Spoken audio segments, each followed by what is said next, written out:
कृष्ण। श्रीमद् भगवद गीता दूसरा अध्याय श्लोक क्रमांक 60। यततो हि अपि कौन्तेय पुरुषस्य विपश्चितः इंद्रियाणि प्रमाथीनि हरन्ति प्रसभं मनः।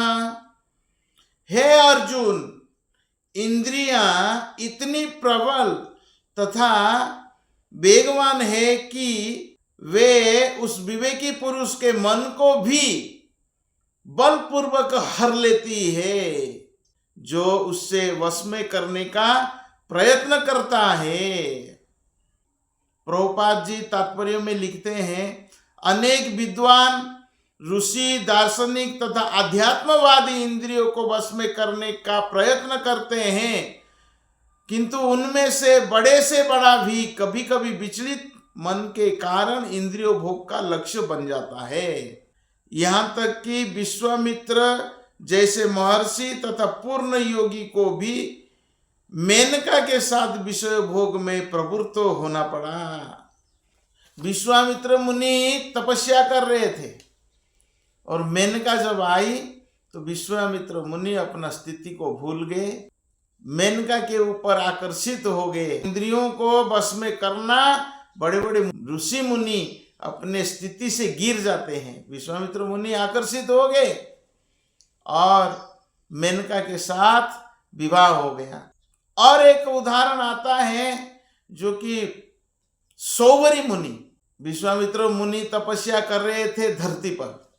सौवरी मुनि यमुना नदी के भीतर, यमुना में डूबकर पानी के भीतर तपस्या कर रहे थे।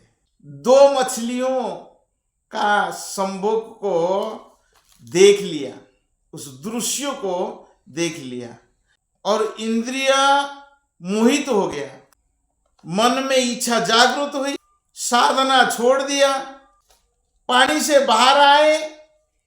सौवरी मुनि ने सोच लिया अपना इच्छा को पूरा कैसा करें। अयोध्या चले गए। अयोध्या का राजा मानधाता राजा के पास जाकर याचना करते हैं, मैं विवाह करना चाहता हूं।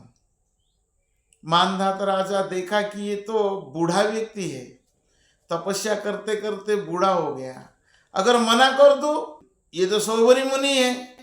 और मानधाता भली भांति जानते थे कि इसका तपस्या का बल ये साफ दे देगा। मानधाता राजा ने कहा, आपका अनुरोध पर मेरा कोई आपत्ति नहीं है। मानधाता राजा का 50 पुत्रियां थी, जाओ किसी भी बेटी के साथ तुम विवाह कर सकता है, किसी भी पुत्री के साथ तुम विवाह कर सकता है। तपस्या के कारण शरीर विकृत दिख रहा था। सौवरी मुनि योग सिद्धि के द्वारा अपना शरीर को जवान बना लिया। मानधाता राजा का 50 कन्याओं के पास पहुंच गया और उसने एक एक करके 50 को पसंद कर लिया और 50 के साथ विवाह हो गया। 50 कन्याओं के साथ विवाह करके हजारों साल भोग किया। तो यहाँ प्रभुपाद जी बताते हैं, पूर्णतया कृष्ण भावना भावित हुए बिना मन तथा इंद्रियों को बस में कर सकना अत्यंत कठिन है। मन को कृष्ण में लगाए बिना मनुष्य ऐसे भौतिक कार्यों को बंद नहीं कर सकता। परम साधु भक्त यमुनाचार्य ने एक व्यवहारिक उदाहरण प्रस्तुत किया।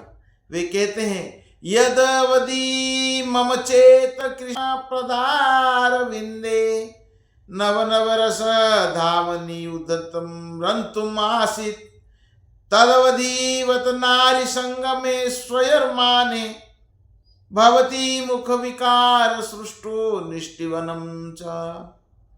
जब से मेरा मन भगवान कृष्ण के चरणार बिंदु की सेवा में लग गया है और जब से मैं नित्य नव दिव्य रस का अनुभव करता रहा हूं, तब से स्त्री प्रसंग का विचार आते ही मेरा मन उधर से फिर जाता है और मैं ऐसे विचार पर थू थू करता हूं। ये यमुनाचार्य जी कहते हैं। तो कृष्ण भावनामृत इतनी दिव्य सुंदर वस्तु है कि इसके प्रभाव से भौतिक भोग स्वतः नीरस हो जाता है। यह ऐसा ही है जैसे कोई भूखा मनुष्य प्रचुर मात्रा में पुष्टिदायक भोजन करके अपनी भूख मिटा ले।